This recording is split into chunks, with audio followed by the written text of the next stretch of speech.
this starts with awareness, right? And that's why I like to assume that everyone doesn't agree with the fact that they have bias. And that's why I like to try to educate on how the brain works, because if you know the mechanics, it's like, okay, I can see how that would happen. Maybe I'm more prone to it.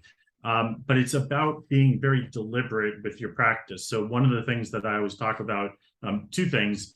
If you're in a very scientific field, like a researcher, you're taught to follow the scientific method. And a high level summary of that is come up with what your hypothesis is, and then do everything in your power to disprove it. If you can't disprove it, we assume it's true. What you don't realize is that goes against everything that the brain stands for.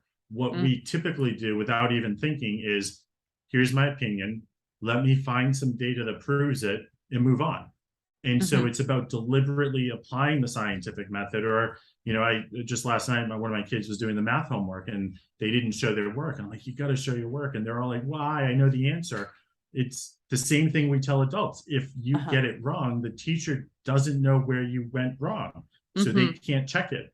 So if I just say the answer is get more leads or hire more salespeople or buy these products, and I don't explain why, I'm not going to have the team to check that and challenge it against me. So it's about showing your work. It's about trying to disprove it.